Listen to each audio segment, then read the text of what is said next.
ওয়ামান সাল্লাল ফাজরা ফি জামাআতিন ফাকাআন্নামা কামাল লাইলা কুল্লাহু, রাওয়াহু মুসলিম রাহিমাহুল্লাহু তাআলা।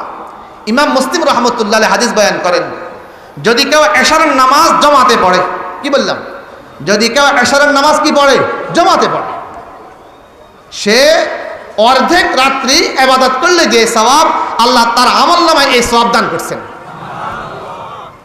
আর যদি কেউ ফজরের নামাজ জামাতে পড়ে, রাসূল বলেছেন পুরা রাত্রি ইবাদত করলে যে সওয়াব, আল্লাহ তার আমলনামায় ওই সওয়াব দান করবেন। তাহলে সুযোগ হয়ে গেল না? যারা আমরা পারি না, দুর্বল, আমরা কমপক্ষে এশারের নামাজ, ফজরের নামাজ জমাতে পড়ব, এছাড়া আর আজেবাজে গদগুজারে আমরা লিপ্ত হব না ইনশাআল্লাহ তাআলা। আল্লাহ আমাদের সবাইকে রমজানের যে ঢালটা, এই ঢালটা অক্ষুণ্ণ রাখার তৌফিক দান করুন। রমজান সম্পর্কে কয়েকটি কথা বললাম। শাবান মাসের যখন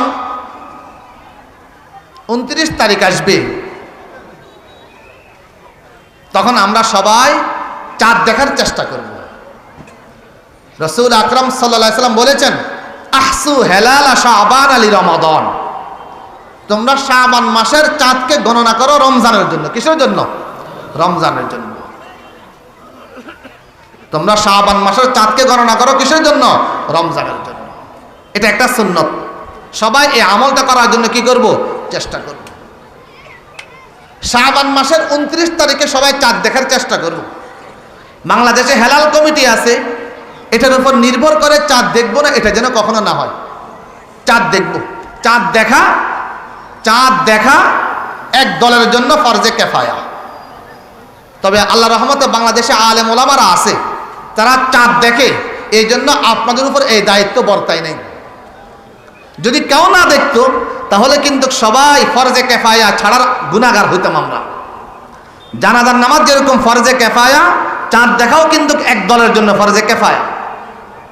আল্লাহর রহমতে ওলামায়ে কেরাম দেখতেছেন, অনেকে দেখতেছেন, এই জন্য আর ফরজে কিফায়া ছাড়ার গুনাহ হচ্ছে না। তবে সুন্নত এটা, এই জন্য সবাই চাঁদ দেখার কি করব? চেষ্টা করব।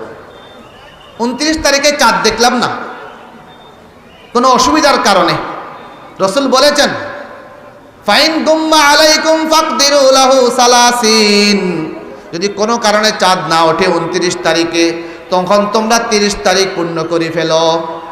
কত তারিখ পূর্ণ করো? 30 তারিখ পূর্ণ করে ফেলো। তাহলে 29 তারিখ না দেখলে 30 তারিখে দেখার চেষ্টা করবো ইনশাআল্লাহ তাআলা। চাঁদ দেখে একটা দোয়া পড়ব, আল্লাহুম্মা আহিল্লাহু আলাইনা বিল ইয়ুমনি ওয়াল ঈমানি ওয়াস